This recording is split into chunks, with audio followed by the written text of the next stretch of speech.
Darbas toks, kad atsikeli ryte ir kaltas, žinai, ir apie pietus daugmaž žinai kodėl. Tai dabar yra tas geras laikas, kai atsikeli ryte nebekaltas. Galim išvyti dramblį iš kambario ir atsakyti į tą klausimą, jeigu atsirado kažkur tai raudonas namas Vilniaus miesto centre, architektas vyriausias kaltas. Kaip jūs įsivaizduojate, nežinau, patį Vilnių po 5-7 metų? Turbūt atsimenat, buvo tokios 10 taisyklių Vilniaus kokybiškos architektūros. Pastatė, pardavė, pamiršo, eina toliau vystyti. Kaip tos stoties nėra, taip nėra. Ir klausimas, nežinau, jums. Jūs gal turit pagrindinių informacijų ir žinot? Jeigu būtumėt turėjęs galbūt teisę, kuriam projektui būtumėt sakęs, ne. Yra dabar didelis rajonas, kuris naujai galimai visiškai statysis. Svarbu, kad tokie projektai pasiimtų tuos žmonės, kurie dabar bėga į tuos atsitiktinius visokius priemiesčius.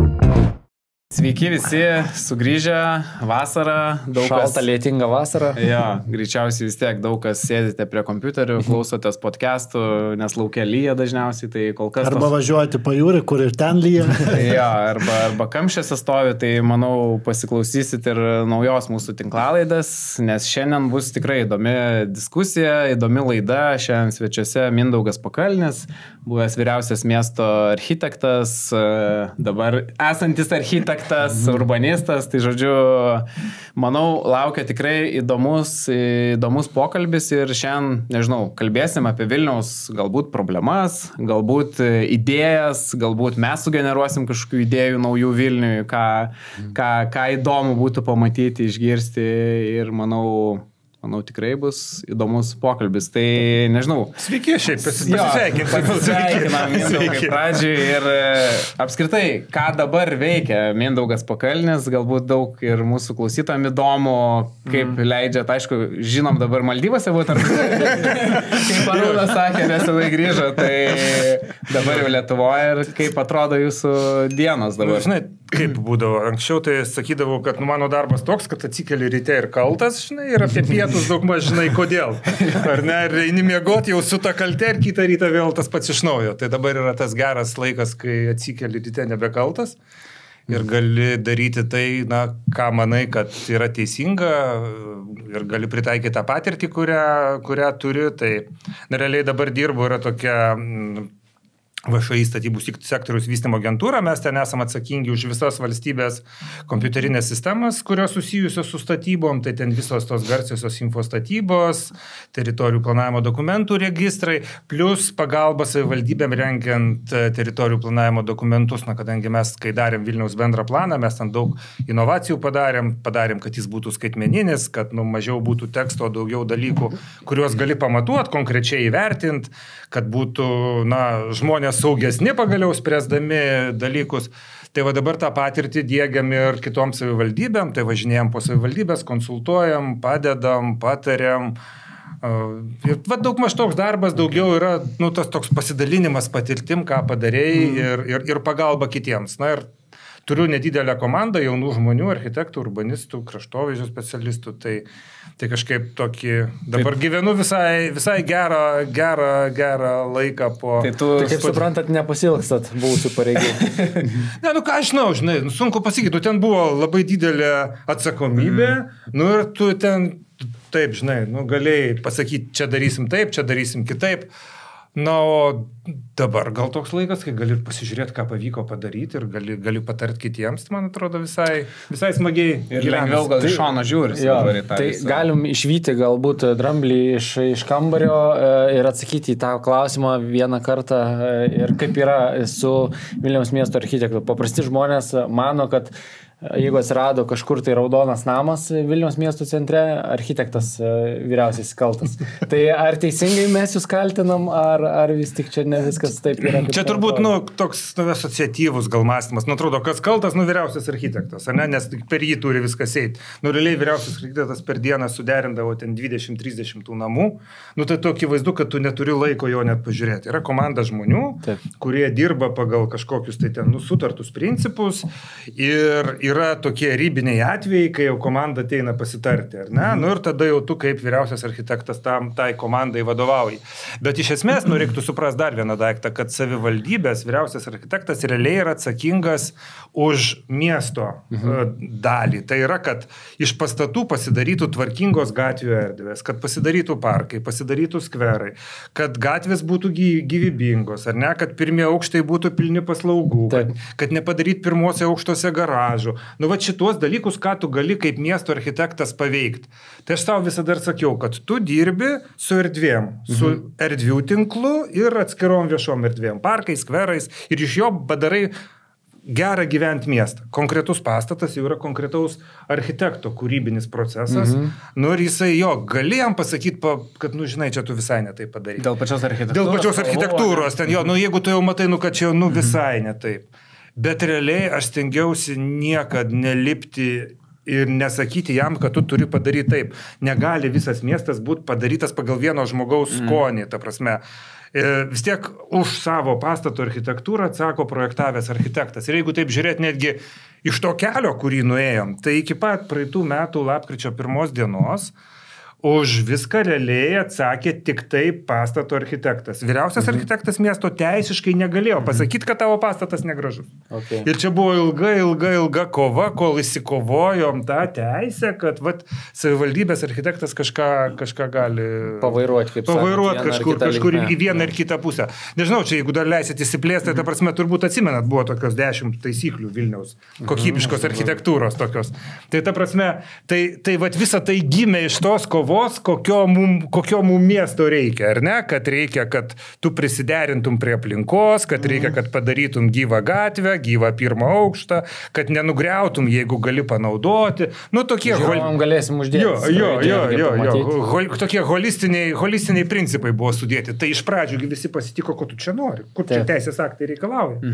Ta prasme, ir realiai po to buvo 2 metai ilgo darbo ir jau dabar kiekviena savivaldybė turi tokius pasidaryti, įsivertinti savo miesto kažkokius tai svarbius dalykus ir jau tada tu gali to reikalauti, jeigu tu pasitvirtinę. Tai jisai dabar kaip ir yra šitas 10 principų, jie kaip ir veikia. Iš esmės. Tai jie, kadangi nepraėjo tos oficialios procedūros, kaip jau dabar reikia praeiti, tai jie, tai oficialiai dar taikomi, Vilnius dar rengiasi, bet realiai kažkokiais panašiais principais vadovaujamas. Nes vystytojai, tai turbūt ta kova ir būdavo, kad jiem reikia daugiau kvadratų. Tarpsme, kad tik tai užstatyti viską, ir jeigu galėtų viską užstatyti ir viską parduoti ir pamirštų, nes jie ten, kaip viskas, pastatė, pardavė, pamiršo, eina toliau vystyti, o miestas lieka ir tada gyventojai turi su to gyventi. Ir gyventojai turi su to gyventi. Ir mano pirmosios kovos, tai buvo apie garažus pirmuose aukštus, naujamiestyje, ar ne? Kad realiai atnešė projektą pirmam aukšte, naujamiestyje garažai. Tai sakau, tai tu gatvę nužudėjai. Ta prasme, realiai tu eisi palei automobilių vamzdžius statytus už grotų ten jau. Ar ten iš vis pagal negyvą sieną. Negali būti blogiau. O tai sako, tai kas blogai? Parvažiavai, parėjai namo ir sėdi namie. Patogu. Ir tik po to ten, kai pradedi aiškinti, žiūrėk, čia žmonės eina, jiem reikia paslaugų, čia reikia pirmų aukštų, reikia vitrinų. Vienas atsidaręs virina kažką ten savo mašiną keltų. Ta prasme, ir iš to tada prasidėjo visas tas judėjimas link šitų taisyklių. Ir dar vienas dalykas, taigi sakė, nieks nenuomos. Bet to didžiųjų kompanijų vadovai man sakydavo, kokią nesąmonę, ko tu čia nori. Tai tada su mero komanda sugalvojom, kad o mes, davai išverčiam atvirkščiai. Kad jeigu tu darai pirmą aukštą gyvą, tai gauni 10% daugiau kvadratinių metrų pastatyti. Tai kadangi Vilniuje yra 7 aukštų tas užstatymas, tai realiai tu gauni tą vieną aukštą, tarsi tu jį gauni kaip ir dovanų, parduosi, neparduosi. Ir iš to tada jie, gerai, pabandom. Ir pradėjo daryti, ir pradėjo gautis. Ir jau dabar kažkaip statyti namą, kur pirmam aukšte garažas prie gatvės, man jau kaip atrodo nebelygis, ar ne? O realiai prieš dar kokius 7 metus tai buvo didelės kovos. Bet ir labai gerai, nes realiai kaip pasižiūri, šiaip visoje vakarų Europoje, tie pirmi aukštai, jie labai gyvi. Tarpsme, Varšuvos pavyzdys, kur ten, tarpsme, kaip prie kiekvienas daugiabutis, kiekvienam daugiabutį yra žabkos parduotuvėlė būtinai, tada kažkokia bandelinė, ten kavinė ir ten gyva. Tarpsme, visą laiką yra tų žmonių, jie ten dirba, veikia ir visai kitoks tas jausmas, tau, žinai, tu jautiesi kaip kaip kažkokiam senamiesčio kažkokioj dalyje, nu toks... Tai tą paupį paimti dabar, bet tų kavinių pirmose aukštos ir panašiai, jeigu būtų ten garažai, po 50 tūkstančių. Aukštai komercijoje dabar vieni patraukliausių ir vieni brangiausių realiai. Aš atsimenu tokį vieną iš naujesnių projektų, tai 7 vakarai Pašilaičiuose Realko projektas, kur garažai buvo padaryti. Tai aišku, dabar, kai ten tie garažai yra, tokiam miegamajam rajone, tokiam užkampį grubiai tariant, gal ten ir būtų, bet šiaip vis tiek tema būtų. Manau, jeigu būtų kažkokios pateisingos paslaugos, jos veiktų, ta prasme, ar tam pačiam Perkūnkiemy, kaip pavyzdys, kur ten buvo. Aš tai kažkaip pasigendu sporto klubų, kokių nedidelių, kur tu gyveni, nusileidai pirmą aukštą, pasportavai dar kažką. Nu tai Paupys ir yra, žiūrėk, sporto klubas ir parduotuvė, viskas. Paupys buvo toks pirmas eksperimentas, ar pirks aplamai, nes visi buvo įpratę gyventi, name pievoje. Ir staiga, hop, čia pasidarė toks miestas, tarsi senamiestis, kad yra gatvė, kiemas, aikštė, ir iš vis buvo tokio baimės, ar čia mes nepadarėm kažko tai keisto. Aš iki šiol nesuprantu, kaip patikėjo vystytojai mumis, kad čia gerai gausis, ta prasme. Aš esu irgi žiauriai rizikavo, nes ta prasme, kaina didelė. Kaip seniau vystytojai nesugalvodavo patys tokių dalykų, nes tu įsivaizduok, tas pats Paupys, kiek žmonių pritraukia iš kitų rajonų vien dėl savo tų kavinių, visokių tenai turgaus ir panašiai. Dėl to vaibo. Dėl to pačio vaibo. Įsivaizduok, ten būtų garažai, nebūtų tų žmonių. Tai, taip jau yra. Bet tai čia gal ir teisingas vystytojas papuolė, nes, kaip pasakyt, manau, yra tikrai vardais, gal neminėsim ir pavardėm, bet kurie būtų tikrai nepasirašę. Ką galvoji tą ir gal visakai. Tai be abejo, bet čia dar, žinok, keitėsi vystytojas, ten jeigu tą, žinot, visą istoriją. Buvo vienas, po to nupirko kitas ir kai nupirko, galvoju, ir vėl viskas iš naujo. Ir ne, ir jie pratęsė, pabaigė, padarė, dabar vis tiek turim tokį etaloninį projektą. Ir realiai jo sėkmė paskatino kitus pigesnius projektus, jau, to žemesnio, daugiau middle class darytis, naujamiestyje. Ta prasme, jau ten irgi atėjo ta pati konversijos banga, kuri realiai tada Paupy buvo pirmas pabandymas. Ten vis labai įdomi istorija. Knygą verta prašyti.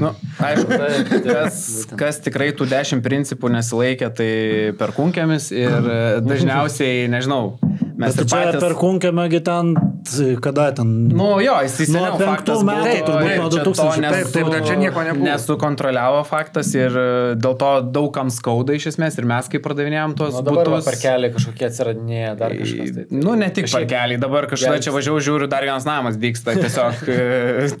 Tai buvo pridygę tų namų, dabar dar vienas namas. Ne parduotuvė šilas ir už jo dar namas vienas dygsta. Tai, aišku, čia jau Perkūnkiemis kita tema, bet čia gal įeinant apie tas problemas šnekėjom, to užstatymo ir to pačio Perkūnkiemio, žinom visi tas bėdas, kad daug aukštų, daug namų, mažai tų parkų ir panašiai. Pastebėm iš esmės ir tokių kvartalų rajonų ir dabar iš esmės su tuo apstatymu tikrai nemažu, tas pats, nežinau, Markučiai, praeitą savaitę, nežinau, kalbėjom apie tas pačios Šiaurės miestelį, Mūnai projektą, kur, ten nežinau, kiek tų 6-7 projektai aplink ten prisistatė yra ir matom, koks ten užstatymas yra 7-8 aukštai, jokios žalios zonos tro nėra, kieme ties vaikų žaidimų atrodo aikštelė suspaustos ten, kur, tai gal irgi klausimas, ar čia diskusija mūsų, kaip apskritai spręsti reiktų tokią problemą ir kad tokių dalykų nebūtų. Susisiekimo problema. Susisiekimo to pačio, nes tas pats Šiaurės miestelis, ten Lukšio gatvėj dieną kamščiai stovi, ta prasme, Kareivių gatvėj jinai visada užkišta realiai. Mes irgi praeitą laidą diskutavom, mums tiesiog pikta, aš galiu labai geri klausimai. Mums labai pikta, nes mes daug temų šnekame. Mes tą Šiaurės miestelio, tą lokaciją. Tai jūs dabar pardavinėjate realiai tą Šiaurės miesto juodąją skylę vadinam. Taip, ir kiek mūsų klausytojų jau atsisakė pirkti ten vien dėl mūsų laidų, tai irgi. Aš dabar kitaip pakalbėsiu. Aš kitaip pakalbėsiu. Irgi įdomu, ir jūsų ta nuomonė, kaip jūs matot šitą dalyką ir kaip gal tą problemą žiūrėt. Kas atsitiko su Perkūnkiemiu? Realiai, tuo pat metu buvo daromi 2 detalūs planai. Tai yra Perkūnkiemio ir Pilaitės šiaurinės dalies, ten į šiaurę nuo Pilaitės prospekto, kur po to užsistatė tokiais mažesniais namais. Vienu metu rengė netgi panašios komandos. Ir vieną parengė ir suformavo ir gatvių tinklą, ir kažkokius sustatymo principus. Po to sugadino ten, aišku, tos sustatymo principus namų pristatė, su parkingais ne kiemų pridarė. O realiai Perkūnkiemis tai buvo privačių jau žmonėm, jiems gražinta teritorija ir jie norėjo visko, ko įmanoma, kuo daugiausiai. Ir ta prasme, žodžiu, surašė ten tos, nežinau, kiek jūs čia susidurėt, kiek ten aiškina žmonėm, bet yra tas užstatymo intensyvumas. Tai yra, kiek kvadratinių metrų gali pastatyti ant kvadratinio metro žemės, tai Perkūnkiemy buvo parašyta 3,5. Tai realiai, kai realiai, tos tvarkingos jau kažkokios metodikos, teorijos kalba, kad jeigu tu turi gyvenamą, tai 1,6 yra ta viršutinė riba. Netgi man, reiškia, garsusis vienas vystytojas yra pasakęs, virš 1,8 nebėra komforto. Perkūnkiemio statytojas. Tai žodžiu, o ten yra 2,5 rodikliai faktiškai pasiekti. Ir akivaizdu, kad tas... 2,5, bet buvo galima netgi 3,5. Buvo galima 3,5. Taip. Ir ta prasme, tau blogas planas iš karto suponavo, kad visą rajoną tu pasmerkiai. Okay. Ir dar yra bėda, kad ten gatvių tinklo nėra. Realiai yra kelios gatvės, daug tos mėsos ir nėra kraujagyslių. Ir tada tu pareini namo, užsidarai savo stalčių ir sėdi. Taip. Ar ne? Tuo metu čia miesto architektas kaip ir nieko negalėjo įsikišti, ne, į šitą visą dalyką. Čia ką jie susipažino. Žiūrėkit, čia sunku pasakyti. Man atrodo, kad galėjo. Ta prasme, nežinau, aš pavyzdžiui asmeniškai galvoju, kad aš Perkūnkiemio tikrai būčiau nepraleidęs net ir tą akimirką. Ta prasme, ten vėl buvo dar, reikia suprasti, kad ten 4 metai, man atrodo. Tai ta prasme, aš dar buvau labai jaunas, jūs iš vis buvot vaikai, ta prasme, jau ta prasme, tai ten toks, gal ir supratimas toks buvo biški dubaiškas. Aš taip galvoju, 4 metai, tai tik tai kiek čia po nepriklausomybės, 15 metų. Tuo metu, aš labai gerai atsimenu, kai statės tie namai, mums, mažiems ir kurie ten atvažiuoja iš kitų miestų į Vilnių, atrodė čia, wow, nauja statyba. Dangoraižiai, ta prasme, čia fotkinasi žmonės prie tų namų ir atrodė, kad čia wow. Dabar visi kritikuoja ir dabar visi nenori. Ir realiai ten kas atsitiko? Yra tik kelios gatvės, nėra visai viešų erdvių. Kur jie statysis Kalėdų eglutę? Kur susirinks? Kur jų rotušė, taigi ten visas miestelis realiai mūsų supratimu, kur jų aikštė, kur jų parkelis. Ir po to, kai... Aibė, parduotuvė pagrindinis. Tai. Ir tada jau, kai pradėjau dirbti, buvo, ką daryti su tuo Perkūnkiemiu. Tada savivaldybė išpirkinėjo ten tuos kelis klipus, kur buvo likę ir ten tada viena mokykla, viena aikštė, pora parkelių, kad nors kiek atgaivintą struktūrą. Ta prasme, kad nors kiek ten to gyvenimo sukurt. Tai realiai blogas planas, kuris kainavo, sąlyginai labai nedaug, po to privertė savivaldybę daryti didelius ten pirkimus, išpirkinėti, reiškia, sklypus ir taip toliau. Tai dėl to tas planavimas yra labai... Tai dar visą laimę, nes jeigu ten vietoj to dabar viso aikštyno, kur padarytas ten dar vienas toks, 12 aukštų, man atrodo. Ta namą įstatyk, ten... 12 aukštų labai daug, čia man kažkada su vienos vyro architektų kalbėjau, tai sako, we have some crazy people which like to live above 7th floor, žinai. Tai tik tai keisti žmonės gyvena aukščiau 7. Tai prasme. Čia gal panašiai dabar, nežinau, čia visi kitiems Viršuliškių tas kvartaliukas, kur čia irgi dabar visi to stato, kuo aukštesnius realiai. Kiekvienas atrodo vystas nori kuo aukščiau išvažiuoti. Tai klausimas irgi, kur čia viskas nuves, nes iš esmės dabar ten apstatymas irgi didelis iš esmės. Ir su viešom erdvėm ten irgi yra problemų. Bet dar nepabaigėm dėl Žirmūnų. Man atrodo, labai norėjau sureaguoti. Ta prasme, aš irgi jūsų laidose esu girdėjęs, ten jūs taip kalbate. Mes dažnai šitą. Bet dabar, pavyzdžiui, ar jūs įsivaizduojat, kad ta teritorija, kuri ten gali pasikeisti, daugmaž tokio dydžio kaip Vilniaus naujamiestis. Savo dydžių, plotų. O kiek gatvių yra naujamiestyje ir kiek gatvių yra ten. Tai realiai ten yra tokia gamybinė teritorija pilna aklygatvių. Ir ta prasme, kodėl tas transportas visas kemšasi? Nes gatvių tai yra labai nedaug ir ta prasme visi suvažiuoja į jas ir jau tada, reiškia, viena magistralinė gatvė, daug eismo, ten jis sustoja, užsikemša, ant tarpu naujamiestyje veikia tinklas. Yra daug gatvių, kvartalai dar ir ten per didelį. Turėtų būti 2 kart mažesni naujamiestį kvartalai, jeigu žiūrėt pagal tą teisingą kvartalo dydį. Ten 100 ant 100, šiam ant šiam turėtų būti kvartalo dydis naujamiestį, yra ten 100 ant 200.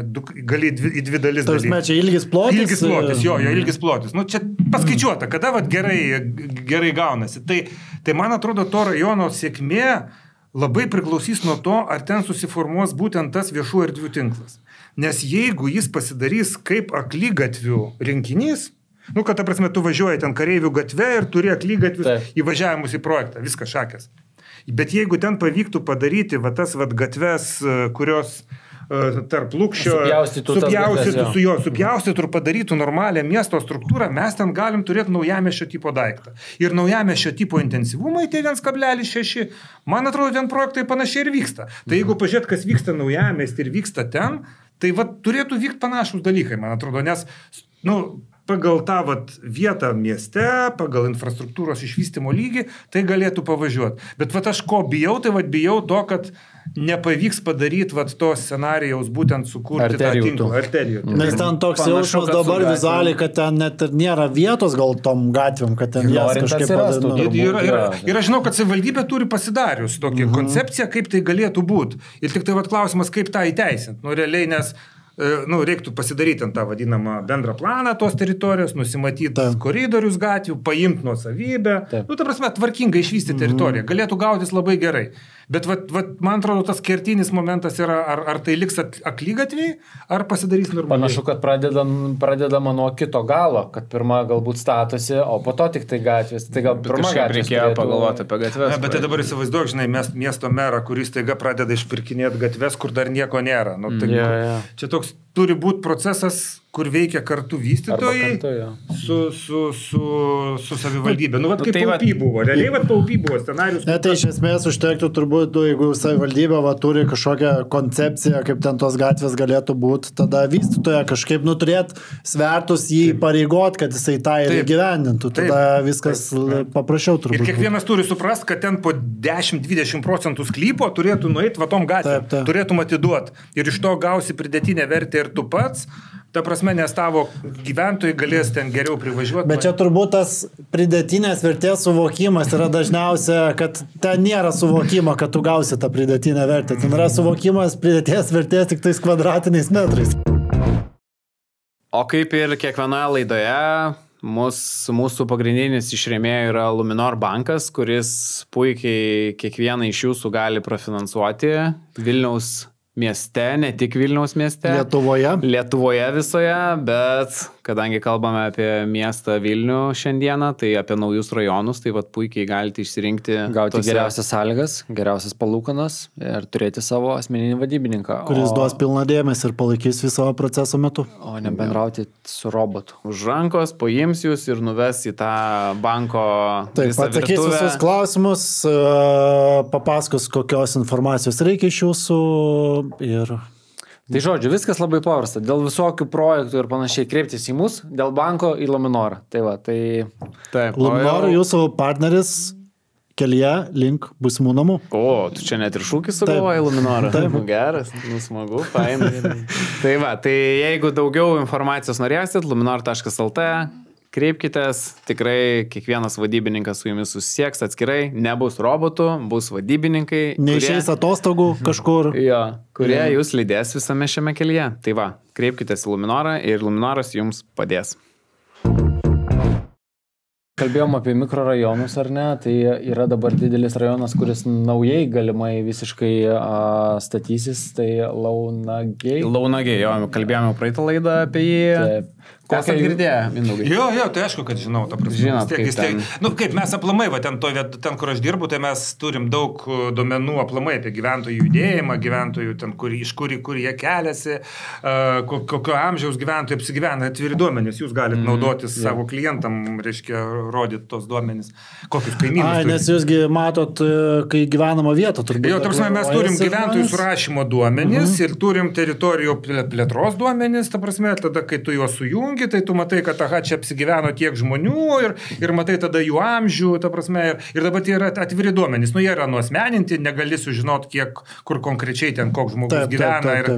Ta prasme, bet kvartalo prasme tu gali pasižiūrėti. Ir tie duomenys mums dabar kalbėjo, kad per paskutinius nuo 11 iki 22 metų, tai Vilniui į periferiją išsikėlė 500 000 žmonių. Siaubingas skaičius, 10% gyvena. Čia į Vilniaus rajoną.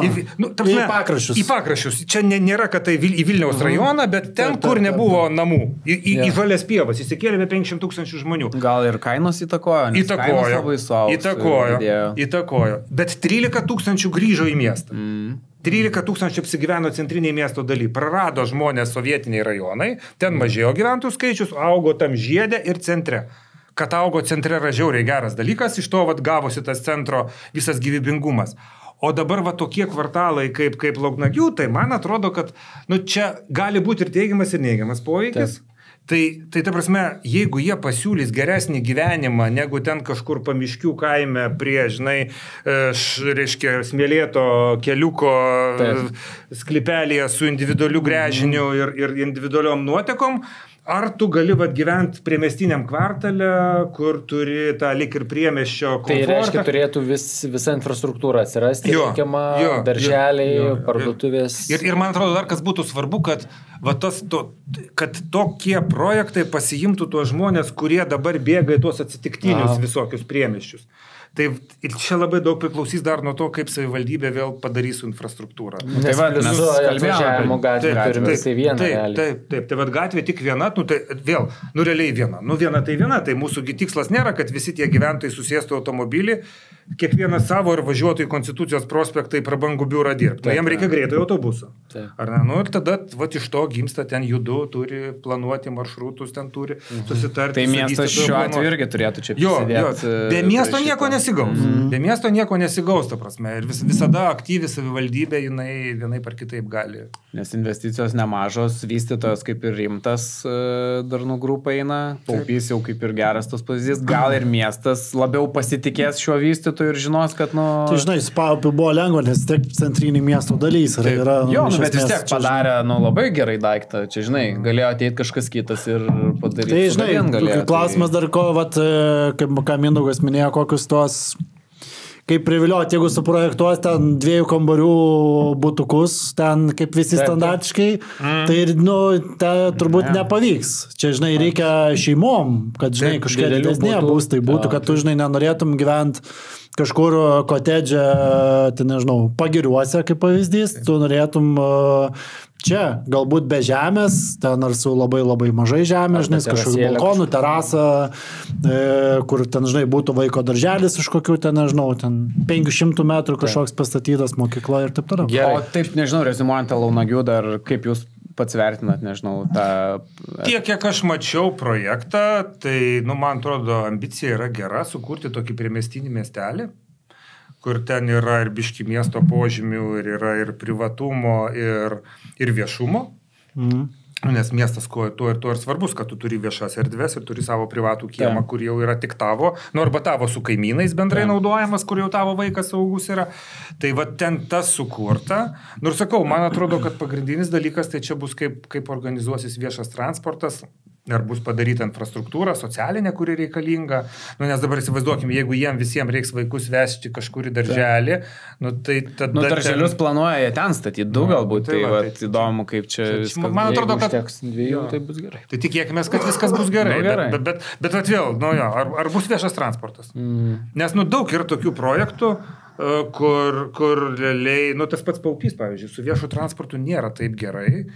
Ten buvo planuotas tas autobusiukas, kad jis pravažiuos palei... Dviračiai, elektriniai, paspirtukai. Nes dabar turbūt ten prie to Tymo turgaus, turbūt stotelė kažkokia yra, bet ten irgi to nėra didelio pasirinkimo to viešo transporto. Ten tik tai, kiek aš pamenu, buvo planuota, kad pravažiuos Aukštaičių gatvė, tada išvažiuos į Manufaktūrų gatvę ir ten reikėjo pabaigti nedidelę atkarpėlę, kad autobusas galėtų apsisukti ir iki Markučių davažiuoti. Ir tada jau būtų tas pilnas maršrutas, kur galėtų autobusas atsirasti. Gerai, dėl Šnipiškių klausimas. Dabar jūsų buvusi kolegė, ar ne, dabartinė architektė, kaip ir bent jau tokia žinutė eina, kad jinai jos čia sprendimas yra.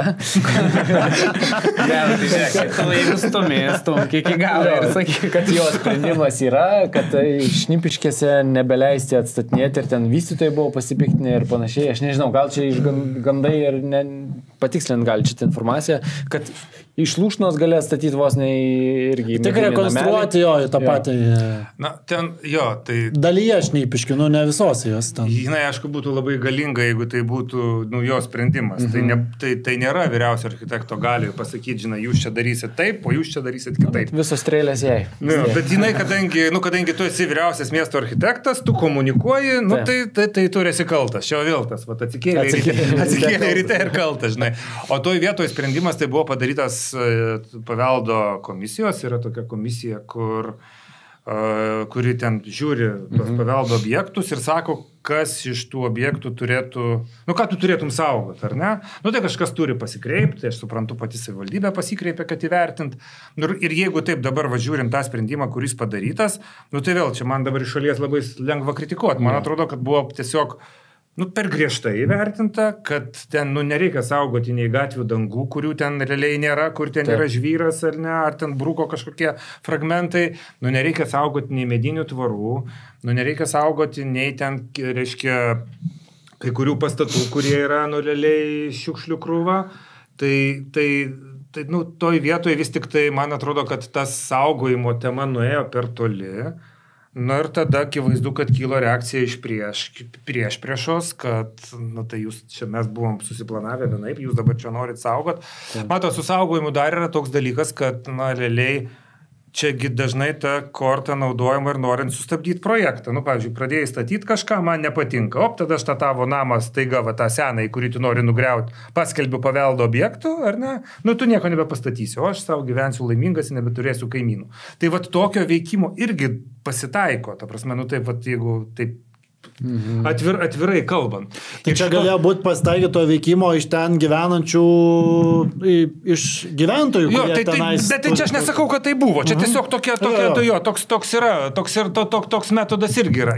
Ir tada tu, kai ateini su paveldo korta, lyg ir šventa korta, žinai, paveldas, kaip vaikai, kaip medžiai, šventa, tu pabandyk kažką prieš pasakyti. Tai man atrodo, kad tas kelias turėtų būti toj vietoje turbūt per planavimą, per teritorijų planavimo dokumentą, kur gali dalyvauti ir vystytojai, ir gyventojai, ir pasišnekėti, ir susitart, ką padarysim. Jeigu jau tu kažką saugai, tai tada tu turėtum ir remti tuos žmonės, kurie tą turtą turi. Yeah. Tu turėtum prisidėti. Jeigu tu paskelbi 200 namų, medinį namą sutaisyti apie 2,5 milijono, tai susiskaičiuok, kiek yra pinigų, toj vietoj turėtų viešų nueiti tą rajono sutvarkymą. Tada pagalvoji, kas ten pirks namą už 2,5 milijono. Medinuką, jo. Ta prasme, kiek tokių žmonių būtų. Tai šitas aspektas man taip kelia klausimą. Tai pažiūrėsim, ką išvirs viską. Dabar ir aukštingumas ten ką, 2-3 aukštai, nelyg, iš tų medinukų, aš taip suprantu, ten aukščiau 3 aukštų jau nebegali statyti. Tai aš taip suprantu, kad tą turėtų pasakyti jau po to ten tas dokumentas specialio plano, kurį turėtų būti parengtas ir turėtų būti pasakyta, kas kur ir kaip.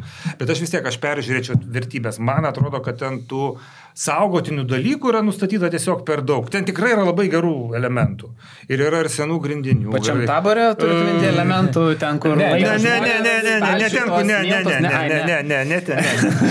Aš turiu menį urbanistinių elementų. Ne, tai yra, taip, ten, nepamenu dabar kaip tos gatvės vadinės, bet kur ant abiejų rankų pirštų suskaičiuotum, kur tikrai gal būtų faina, kad išliktų tie namai. Bet... Gedraičių, tai visą laiką buvo saugoma. Ten jinai tokia, turi savo tokį jausmą, tą charakterį. Ten yra tas toks. Ir yra tokių gražių Krokovos gatvėje fragmentėlių. Ten, kaip pasivaikštai, tikrai yra gražių elementų, kuriuos būtų galima saugoti, bet man atrodo toks overallinis, toks saugojimas, jis man atrodo yra per griežtas. Tu kaip užkonservavai.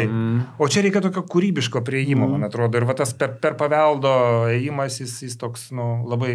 Nes, pavyzdžiui, žvyrynas, tai tu ten net nelabai diskutuoji. Yra ten tie medinukai ir jie ten tikrai visi tokie atrodo... Dega jie. Dega, bet dauguma jų ir... Ne, bet tai kiek yra dabar renovuoja, juos ten konstruoja ir jie ten labai gerai atrodo, ten įsipaišo ir tarp tų naujesnių. Tai jeigu čia ir Šnipiškių daly būtų, ten kažkoks tas senas saugotinas medinukas, ir šalia kažkoks naujesnis, aš manau, ten viską galima suderinti. Man irgi taip atrodo, kad reikia didesnės diskusijos, galbūt per mažai buvo tiesiog kalbėta su tais savininkais. Reikia tiesiog palikti, kur ten šiukšlinėlis, ten prie tam tikrų ten tų namų.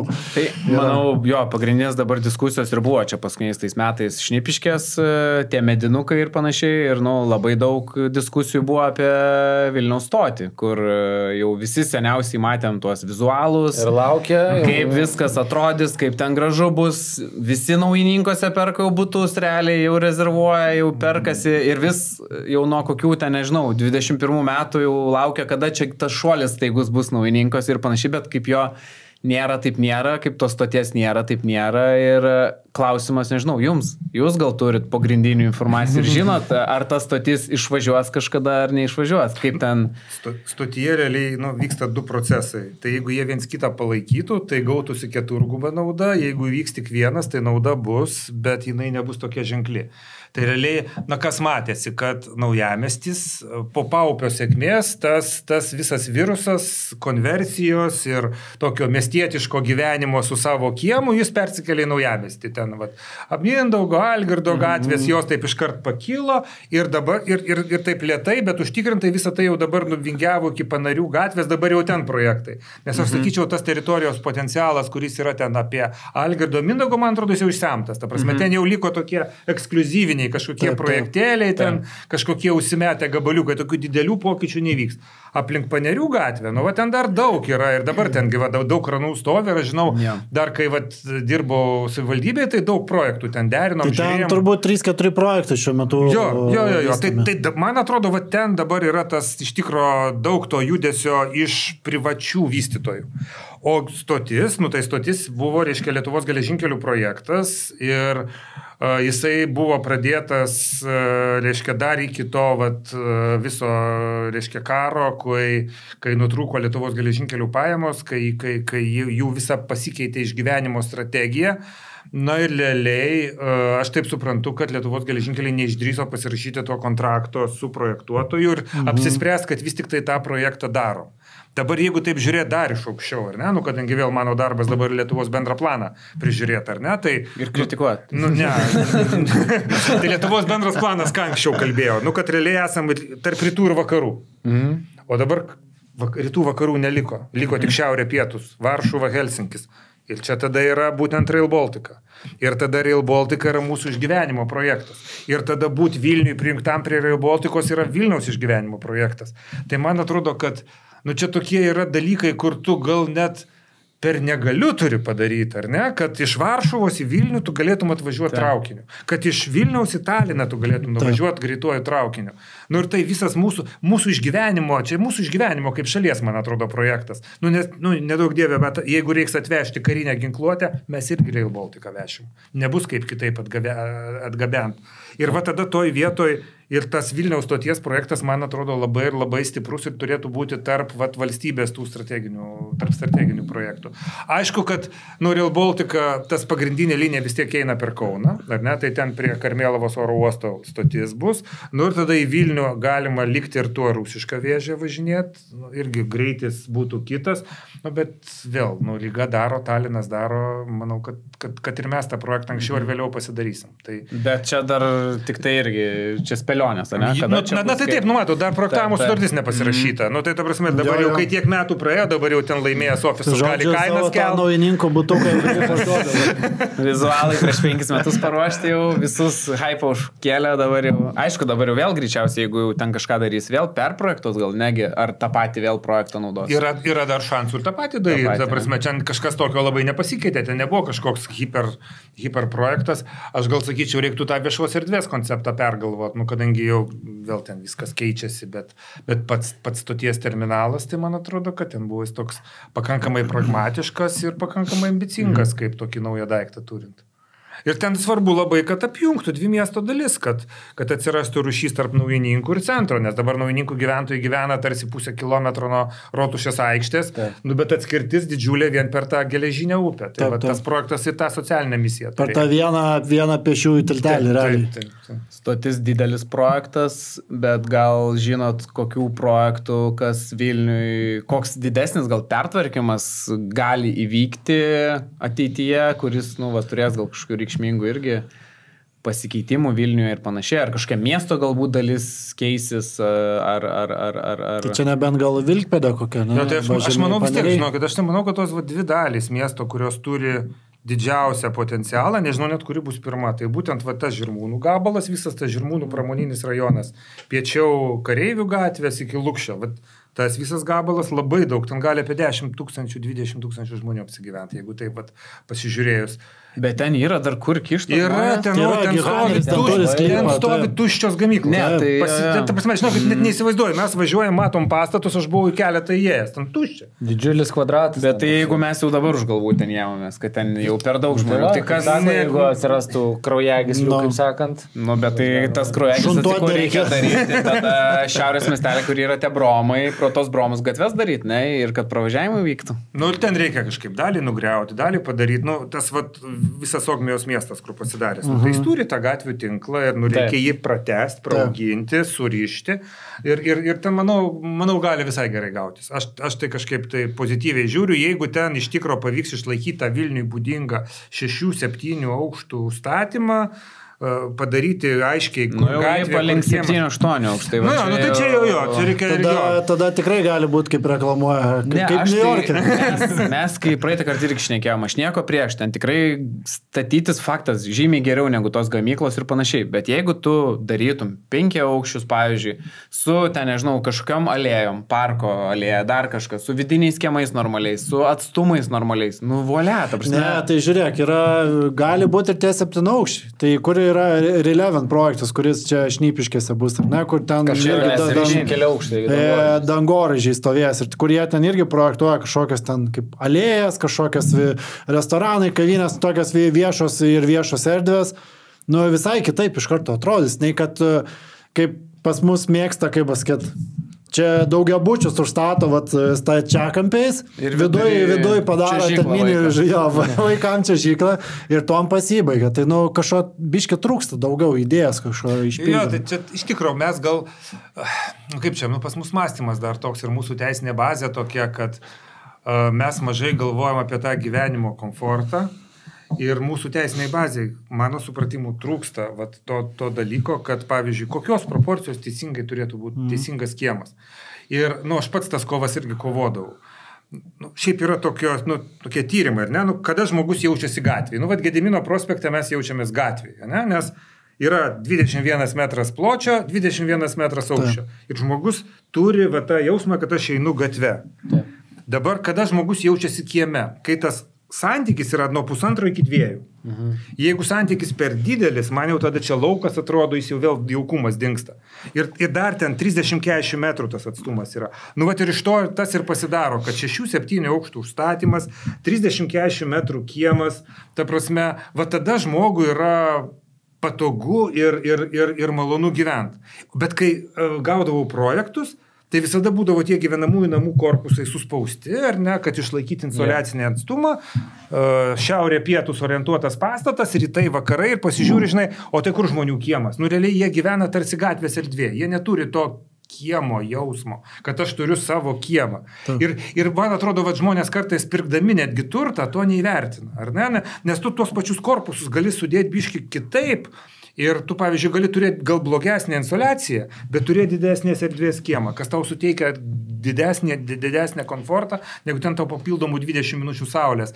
Tai bet pas mus šito mąstymo nėra, kadangi pas mus buvo visada tos normos nuo sovietmečio, kai nebuvo žemės, kai nebuvo kaimininių santykių, tai mes ir turim tik tai, žinai, atstumas tarp stiklinių matuojasi. Yeah. O kad iš tų stiklinių turi susidaryti kiemas, kaip keli savininkai tarpusavį susitarė dėl to kiemo. Tai visi šitie mechanizmai pas mus dar ir neišdirbti iš teisės. Ir tada, žinai, ir tada tu kaip architektas gali sakyti, kad jo, čia būtų faina. Jo, būtų faina, bet aš, su manim mano kaimynas nesišneka, aš taip nedarysiu. Yeah. Nėra kiemo dėl to žmonės ir važiuoja už miesto, perka namus, kotežus ir ten, kur žolės yra. Tai čia irgi ta pasiekmė. Tai sakėte, į periferiją išvyksta daug žmonių. Norėjome pristatyti naują savo rėmėją. Partnerį rėmėją, tai virtuvių gamintojas, baldų įmonė, baldus gaminanti įmonė Dom.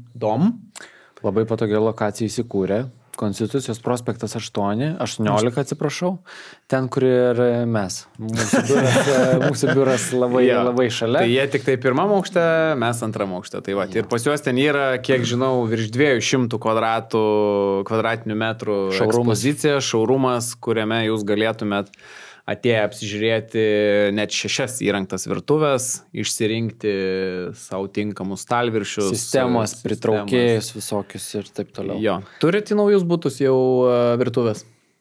Pas mane tai dar ne naujas, bet jau turiu. Jo, bet dabar, kai įsirenginėčiau, tai šiaip matosi, kad tikrai faini pas juos tie baldai ir visa kita labai patogiai yra ir skaičiuoklė, kur galima preliminarią kainą susižinoti ir galima pasikviesti, aišku, kad tiksliau būtų išsimatuoti į patį objektą savo. Tai tikrai pasižiūrėkit, pasilyginkit, pasikalbėkit ir gaukit pasiūlymą savo būstui.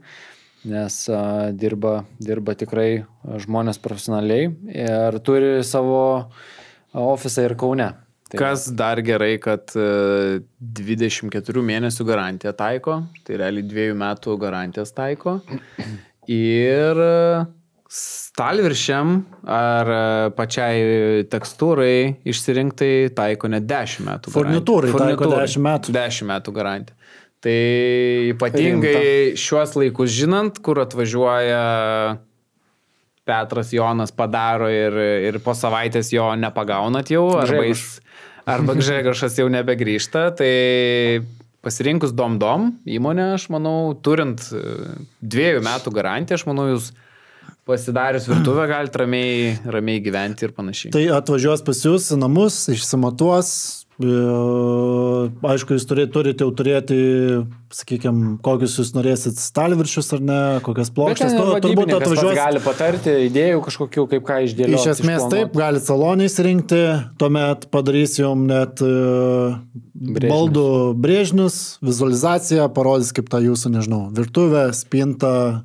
Išpildyti. Bet kokie baldai gali, kaip jie atrodytų iš esmės realybei ir pagamins. Ir atvažiuos viską ir sumontuos ir pajungs visą buitinę techniką, santechniką, jeigu reikės ir taip toliau. Tai daugiau informacijos rasite domhome.com, ten ir rasit paminėtą mūsų skaičiuoklę ir visus kontaktus tiek Kaune, tiek Vilniuje ir Tai va, eikit Kas skaičiuokite. norėsit video aprašymę, rasit nuorodą, kad tiksliai jūs nuvestų. Mindaugai, jum kaip profesionalo akimis, kur gražiausia Vilniaus vieta? Ne, tai aš būsiu, aišku, subjektyvus. Kur pats gyvenas? Kadangi aš prisidėjau prie Paupio, ta prasme, ten ta visa, sakysim, detalus planas, erdvių struktūra. Tai čia buvo toks tas pirmas eksperimentas, kurį dariau dar būdamas pakankamai jaunas architektas. Tai man, aišku, Paupys mieliausias yra vien dėl to, kad ir mes padarėm normaliai, ta prasme. Tai va šita miesto dalis. Bet šiaip ir Naujamiesty labai daug gerų vietų yra. Ir tuose pačiuose Šnipiškėse yra tokių, mielų kampų. Man patinka Kernavės gatvė, tas kaip į vieną pusę yra negražus pastatas, o į kitą pusę gražus. Tai man tas gražus, pavyzdžiui, pastatas. Tas gražus pastatas patinka, ta prasme. Jeigu toje visoje alėjoje būtų panašaus lygio pastatai, labai, labai fainai. Bet ten jūs neįsivaizduojat, kiek privargom su tuo. Geriau. Jo, nes ta prasme ten tas negražus pastatas, tai jis buvo labai negražus. Tai pavyko padaryti. Labai kritikuojam šį. Buvo ir taip negražus, tai dar prie to ir kažkas ir uždegė būtų ir dar sudegė. O kur pats, kokiai lokacijai gyvenat? Ir bute ar name? Mano istorija tokia, kad aš mokiausi užsienį ir grįžau į Vilnių ir nieko nebuvo įmanoma nusipirkti, kas nors kiek atitiktų. Mes norėjom kažkokio naujesnio daikto. Tai per konkėmį nusipirkom. Ne, mes nusipirkom namą, ta prasme, ir gyvenam prie miesto, netoli miesto name, viską pasidarėm savom rankom. Ir kažkaip toks gavosi šeimos lizdas. Ar buvo iki galo sėkmingas sprendimas, tai vėl, patogi gyvenimo modelis labai pagal tai susiklostė. Bet čia šiaurinė, vakarinė miesto dalis šiaurinė. Santariška. Aha, okei. Tai man dar, tai pakalbėjom, gražiausia vieta, o nežinau, sakykime, jo neimant per Kunkemę, jeigu būtumėt turėjęs galbūt teisę, kuriam projektui būtumėt, kuris yra dabar įgyvendintas, galbūt sakęs, ne, šitą čia tikrai. Čia apie gyvenamosius kalbam? Apie gyvenamosius. Apie, galim apie visus. Apie visus, kurį nugriautumėt, jeigu niekas... Ne, bet čia, ta prasme, galbūt... Čia hipotetinis klausimas. Žiūrėk, suprantate, dabar griautumėt. Bet suprantate, kaip yra. Tai tau labai faina yra dabar sakyti 25 metais, ką tu ten 16, žinai. Bet kai 16 metais pradėjom su kolegom dirbti, žiūrėkit, mes darykim miestą, pradėkim namus palei gatvę į liniją statyti, žinai, kad kvartalas pasidarytų. Ne šiaip namus po pievą išbarstyti, bet atskirt kiemą nuo gatvės. Tai kai pradedi nuo to, tai tada tie visi 16 metų projektai, kurie buvo, jie tokie atrodo tokie neprisirpę, jau, ten pradedi juos lyginti su paupiu. Bet kai aš nueinu visą kelią, aš taip galvodavau, ar buvo kada dalykų, dėl kurių aš pergyvenau, kad tikrai blogai atsitiko.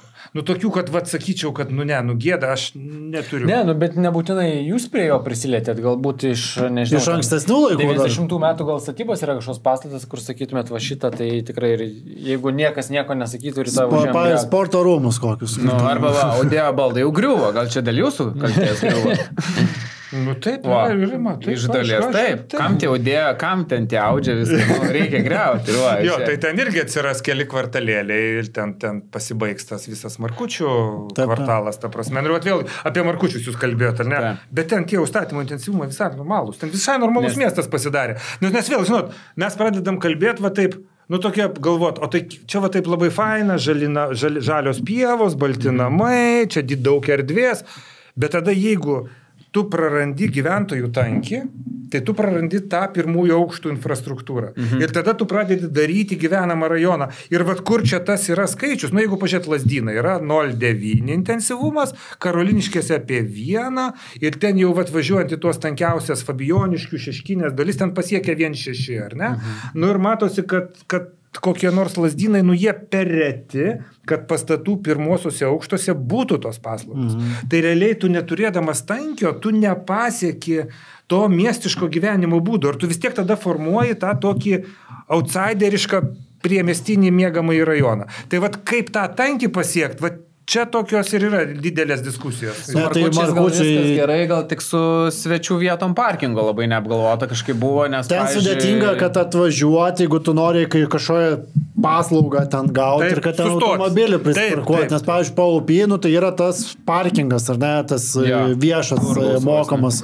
Markučiuose to nėra ir tada ten tas... Ir suprantat vėl, čia kiek vėluoja viskas, ar ne? Tai mes dabar matom trūksta parkingo. Kai tai buvo projektuojama, tai tada dar visi kalbėjo, nereikia čia to parkingo.